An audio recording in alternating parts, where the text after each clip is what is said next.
बार प्रेम से बोलेंगे ओम नमो भगवते वासुदेवाय। देखिए मित्रों, श्रीमद् भगवत गीता जी का आज हम 18वां अध्याय करेंगे, जो कि श्रीमद् भगवत गीता जी का अंतिम अध्याय है। तो पाठ करते हैं प्रारंभ। अर्जुन बोले, हे महाभाव, हे अंतर्यामिन, हे वासुदेव, मैं संन्यास और त्याग के तत्व को पृथक पृथक जानना चाहता हूँ।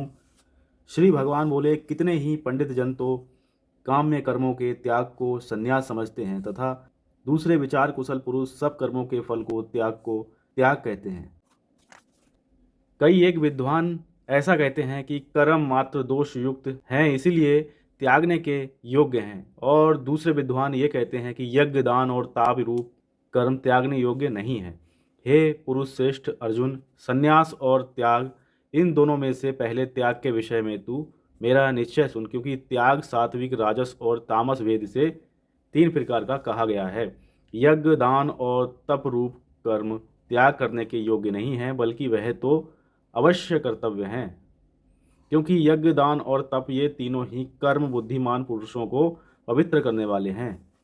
इसलिए हे पार्थ, इन यज्ञ दान और तप रूप कर्मों को तथा और भी संपूर्ण कर्तव्य कर्मों को आसक्ति और फलों का त्याग करके अवश्य करना चाहिए। यह मेरा निश्चय किया हुआ उत्तम मत है। निषिद्ध और काम्य कर्मों का तो स्वरूप से त्याग करना उचित ही है, परंतु नियत कर्म का स्वरूप से त्याग करना उचित नहीं है, इसलिए मोह के कारण उसका त्याग कर देना तामस त्याग कहा गया है। जो कुछ कर्म है वह सब दुख रूप ही है। ऐसा समझकर यदि कोई शारीरिक क्लेश के भय से कर्तव्य कर्मों का त्याग कर दे, तो वह ऐसा राजस त्याग करके त्याग के फल को किसी प्रकार भी नहीं पाता।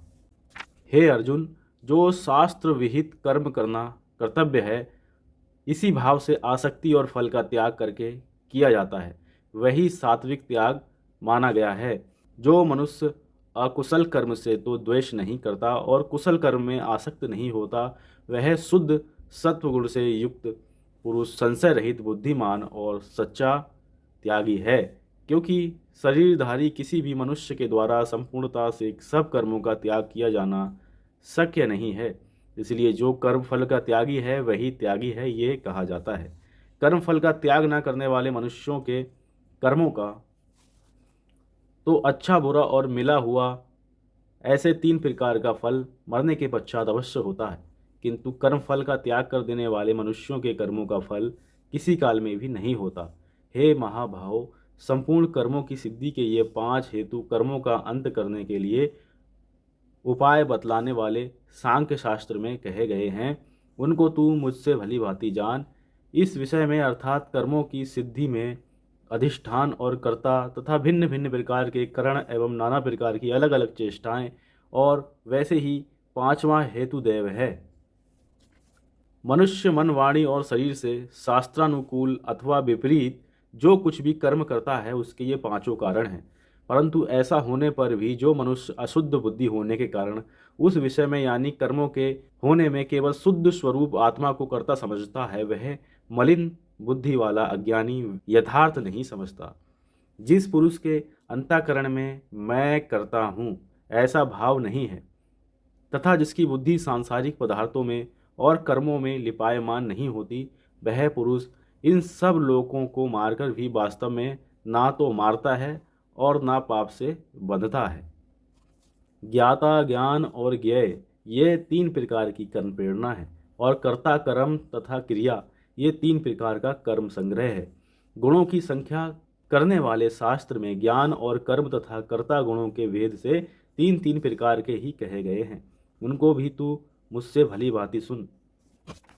जिस ज्ञान से मनुष्य पृथक पृथक सब भूतों में एक अविनाशी परमात्मा भाव को विभाग रहित समभाव से स्थित देखता है, उस ज्ञान को तो तू सात्विक जान, किंतु जो ज्ञान अर्थात जिस ज्ञान के द्वारा मनुष्य संपूर्ण भूतों में भिन्न भिन्न प्रकार के नाना भावों को अलग अलग जानता है, उस ज्ञान को तू राजस जान। परंतु जो ज्ञान एक कार्य रूप शरीर में ही संपूर्ण के सदृश आसक्त है तथा जो बिना युक्ति वाला तात्विक अर्थ से रहित और तुच्छ है, वह तामस कहा गया है।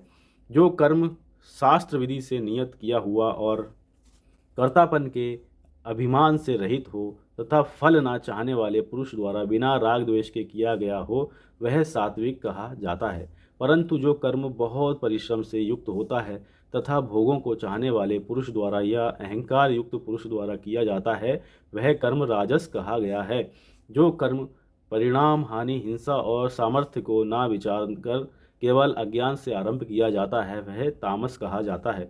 जो कर्ता संग रहित, अहंकार के वचन ना बोलने वाला, धैर्य और उत्साह से युक्त तथा कार्य के सिद्ध होने और ना होने में हर्ष, शोक आदि विकारों से रहित है वह सात्विक कहा जाता है। जो कर्ता आसक्ति से युक्त, कर्मों के फल को चाहने वाला और लोभी है तथा दूसरों को कष्ट देने के स्वभाव वाला, अशुद्धाचारी और हर्ष शोक से लिप्त है वह राजस कहा गया है। जो कर्ता अयुक्त, शिक्षा के रहित, घमंडी, धूर्त और दूसरों की जीविका का नाश करने वाला तथा शोक करने वाला, आलसी और दीर्घसूत्री है वह तामस कहा जाता है। हे धनंजय, अब तू बुद्धि का और धृति का भी गुणों के अनुसार 3 प्रकार का भेद मेरे द्वारा संपूर्णता से विभाग पूर्वक कहा जाने वाला सुन। हे पार्थ, जो बुद्धि प्रवृत्ति मार्ग और निवृत्ति मार्ग को, कर्तव्य और अकर्तव्य को, भय और अभय को तथा बंधन और मोक्ष को यथार्थ जानती है वह बुद्धि सात्वी है। हे पार्थ, मनुष्य जिस बुद्धि के द्वारा धर्म और अधर्म को तथा कर्तव्य और अकर्तव्य को भी यथार्थ नहीं जानता वह बुद्धि राजसी है। हे अर्जुन, जो तमोगुण से घिरी हुई बुद्धि अधर्म को भी यह धर्म है ऐसा मान लेती है तथा इसी प्रकार अन्य संपूर्ण पदार्थों को भी विपरीत मान लेती है वह बुद्धि तामसी है। हे पार्थ, जिस अव्यभिचारिणी धारण शक्ति से मनुष्य ध्यान योग के द्वारा मन, प्राण और इंद्रियों की क्रियाओं को धारण करता है वह धृति सात्विकी है। परंतु हे प्रथापुत्र अर्जुन, फल की इच्छा वाला मनुष्य जिस धारण शक्ति के द्वारा अत्यंत आसक्ति से धर्म, अर्थ और कामों को धारण करता है वह धारण शक्ति राजसी है।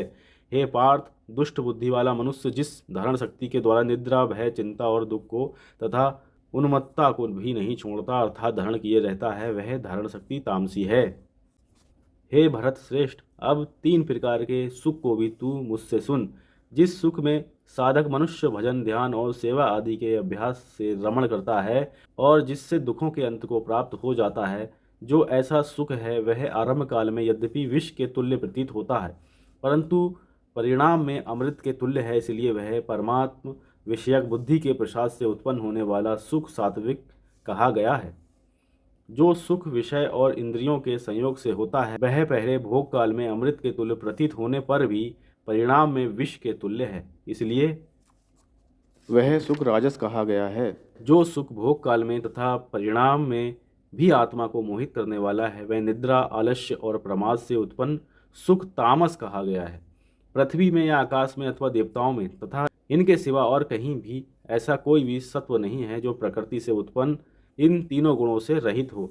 हे परम तप, ब्राह्मण, क्षत्रिय और वैश्यों के तथा शूद्रों के कर्म स्वभाव से उत्पन्न गुणों द्वारा विभक्त किए गए हैं।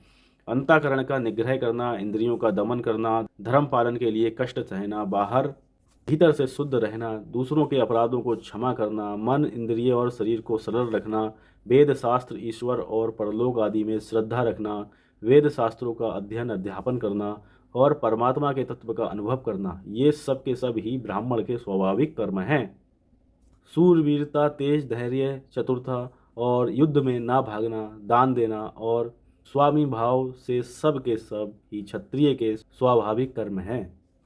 खेती, गोपालन और क्रय विक्रय रूप सत्य व्यवहार ये वैश्य के स्वाभाविक कर्म हैं तथा सब वर्णों की सेवा करना शूद्र का भी स्वाभाविक कर्म है।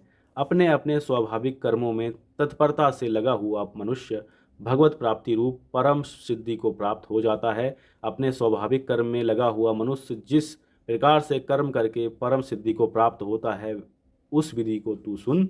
जिस परमेश्वर से संपूर्ण प्राणियों की उत्पत्ति हुई है और जिससे ये समस्त जगत व्याप्त है, उस परमेश्वर की अपने स्वाभाविक कर्मों द्वारा पूजा करके मनुष्य परम सिद्धि को प्राप्त हो जाता है। अच्छी प्रकार आचरण किए हुए दूसरे के धर्म से गुण रहित भी अपना धर्म श्रेष्ठ है, क्योंकि स्वभाव से नियत किए हुए स्वधर्म रूप कर्म को करता हुआ मनुष्य पाप को नहीं प्राप्त होता। अतएव हे कुंती पुत्र, दोष युक्त होने पर भी सहज कर्म को नहीं त्यागना चाहिए, क्योंकि धुएं से अग्नि की भांति सभी कर्म किसी न किसी दोष से युक्त हैं। सर्वत्र आसक्ति रहित बुद्धि वाला, स्पृहा रहित और जीते हुए अंतःकरण वाला पुरुष सांख्य योग के द्वारा उस परम नैष्कर्म्य सिद्धि को प्राप्त होता है। जो कि ज्ञान योग और पराध निष्ठा है, उस नैष्कर्म्य सिद्धि को जिस प्रकार से प्राप्त होकर मनुष्य ब्रह्म को प्राप्त होता है, उस प्रकार को हे कुंती पुत्र तू संक्षिप्त में ही मुझसे समझ। विशुद्ध बुद्धि से युक्त तथा हल्का, सात्विक और नियमित भोजन करने वाला, शब्द आदि विषयों का त्याग करके एकांत और शुद्ध देश का सेवन करने वाला, सात्विक धारण शक्ति के द्वारा अंतःकरण और इंद्रियों का संयम करके मन, वाणी और शरीर को बस में कर लेने वाला, राग द्वेष को सर्वथा नष्ट करके भली भांति दृढ़ वैराग्य का आश्रय लेने वाला तथा अहंकार, बल, घमंड, काम, क्रोध और परिग्रह का त्याग करके निरंतर ध्यान योग के परायण रहने वाला, ममता रहित और शांति युक्त पुरुष सच्चिदानंद घन ब्रह्म में अभिन्न भाव से स्थित होने का पात्र होता है। फिर वह सच्चिदानंद घन ब्रह्म में एक ही भाव से स्थित प्रसन्न मन वाला योगी ना तो किसी के लिए शोक करता है और ना किसी की आकांक्षा ही करता है। ऐसा समस्त प्राणियों में संभाव वाला योगी मेरी पराभक्ति को प्राप्त हो जाता है। उस पराभक्ति के द्वारा वह मुझ परमात्मा को मैं जो हूँ और जितना हूँ ठीक वैसा का वैसा तत्व से जान लेता है तथा उस भक्ति से मुझको तत्व से जानकर तत्काल ही मुझ में प्रविष्ट हो जाता है। मेरे परायण हुआ कर्मयोगी तो संपूर्ण कर्मों को सदा करता हुआ भी मेरी कृपा से सनातन अविनाशी परम पद को प्राप्त हो जाता है। सब कर्मों को मन से मुझ में अर्पण करके तथा समबुद्धि रूप योग को अवलंबन करके मेरे परायण और निरंतर मुझ में चितवाला हो। उपयुक्त प्रकार से मुझ में चितवाला होकर तू मेरी कृपा से समस्त संकटों को अनायास ही पार कर जाएगा और यदि अहंकार के कारण मेरे वचनों को ना सुनेगा तो नष्ट हो जाएगा, अर्थात परमार्थ से भ्रष्ट हो जाएगा। जो तू अहंकार का आश्रय लेकर यह मान रहा है कि मैं युद्ध नहीं करूँगा, तो तेरा ये निश्चय मिथ्या है, क्योंकि तेरा स्वभाव तुझे जबरदस्ती युद्ध में लगा देगा। हे कुंती पुत्र, जिस कर्म को तू मोह के कारण करना नहीं चाहता, उसको भी अपने पूर्वकृत स्वाभाविक कर्म से बंधा हुआ परवश होकर करेगा। हे अर्जुन, शरीर रूप यंत्र में आरूढ़ हुए संपूर्ण प्राणियों को अंतर्यामी परमेश्वर अपनी माया से उनके कर्मों के अनुसार भ्रमण कराता हुआ सब प्राणियों के हृदय में स्थित है। हे भारत, तू सब प्रकार से उस परमेश्वर की ही शरण में जा। उस परमात्मा की कृपा से ही तू परम शांति को तथा सनातन परम धाम को प्राप्त होगा। इस प्रकार ये गोपनीय से भी अति गोपनीय ज्ञान मैंने तुझसे कह दिया। अब तू इस रहस्य युक्त ज्ञान को पूर्णतया भली भांति विचार कर, जैसे चाहता है वैसे ही कर। संपूर्ण गोपनीयों से अति गोपनीय मेरे परम रहस्य युक्त वचन को तू फिर भी सुन। तू मेरा अतिशय प्रिय है, इससे यह परम हितकारक वचन मैं तुझसे कहूँगा। हे अर्जुन, तू मुझ में मन वाला हो, मेरा भक्त बन, मेरा पूजन करने वाला हो और मुझको प्रणाम कर। ऐसा करने से तू मुझे ही प्राप्त होगा, यह मैं तुझसे सत्य प्रतिज्ञा करता हूँ, क्योंकि तू मेरा अत्यंत प्रिय है। संपूर्ण धर्मों को अर्थात संपूर्ण कर्तव्य कर्मों को मुझ में त्याग कर तू केवल एक मुझ सर्वशक्तिमान सर्वाधार परमेश्वर की ही शरण में आ जा। मैं तुझे संपूर्ण पापों से मुक्त कर दूंगा, तू शोक मत कर।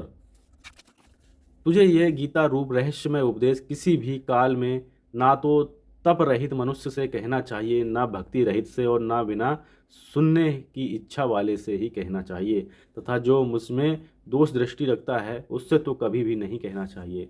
जो पुरुष मुझ में परम प्रेम करके इस परम रहस्य युक्त गीता शास्त्र को मेरे भक्तों में कहेगा, वह मुझको ही प्राप्त होगा, इसमें कोई संदेह नहीं है। उससे बढ़कर मेरा प्रिय कार्य करने वाला मनुष्यों में कोई भी नहीं है, तथा पृथ्वी भर में उससे बढ़कर मेरा प्रिय दूसरा कोई भविष्य में होगा भी नहीं। जो पुरुष इस धर्म में हम दोनों के संवाद रूप गीता शास्त्र को पढ़ेगा, उसके द्वारा भी मैं ज्ञान यज्ञ से पूजित होऊंगा, ऐसा मेरा मत है। जो मनुष्य श्रद्धा युक्त और दोष दृष्टि से रहित होकर इस गीता शास्त्र का श्रवण भी करेगा, वह भी पापों से मुक्त होकर उत्तम कर्म करने वालों के श्रेष्ठ लोकों में प्राप्त होगा। हे पार्थ, क्या इस गीता शास्त्र को तूने एकाग्र चित्त से श्रवण किया? और हे धनंजय, क्या तेरा अज्ञान जनित मोह नष्ट हो गया? अर्जुन बोले, हे अच्युत, आपकी कृपा से मेरा मोह नष्ट हो गया और मैंने स्मृति प्राप्त कर ली है। अब मैं संशय रहित होकर स्थित हूँ, अतः आपकी आज्ञा का पालन करूँगा। संजय बोले, इस प्रकार मैंने श्री वासुदेव के और महात्मा अर्जुन के इस अद्भुत रहस्ययुक्त रोमांचकारक संवाद को सुना। श्री व्यास जी की कृपा से दिव्य दृष्टि पाकर मैंने इस परम गोपनीय योग को अर्जुन के प्रति कहते हुए स्वयं योगेश्वर भगवान श्री कृष्ण से प्रत्यक्ष सुना है। हे राजन, भगवान श्री कृष्ण और अर्जुन के इस रहस्य युक्त कल्याणकारक और अद्भुत संवाद को पुनः पुनः स्मरण करके मैं बार बार हर्षित हो रहा हूँ। हे राजन, श्री हरि के उस अत्यंत विलक्षण रूप को भी पुनः पुनः स्मरण करके मेरे चित्त में महान आश्चर्य होता है और मैं बार बार हर्षित हो रहा हूँ। हे राजन, जहाँ योगेश्वर भगवान श्री कृष्ण हैं और जहाँ गांडीव धनुषधारी अर्जुन हैं, वहीं पर श्री विजय विभूति और अचल नीति है, ऐसा मेरा मत है। ओम तत्सदिति श्रीमद्भगवद्गीता सूपनिषत्सु ब्रह्म विद्या योग शास्त्रे श्री कृष्ण अर्जुन संवादे मोक्ष संन्यास योगो नाम अष्टादशो अध्याय यहाँ पे संपन्न हुआ और पूरा श्रीमद् भगवद गीता जी का हमने पाठ कर लिया। भगवान श्री कृष्ण महाराज हम सब पे अपनी कृपा दृष्टि बनाए रखें। एक बार प्रेम से बोलेंगे ओम नमो भगवते वासुदेवाय।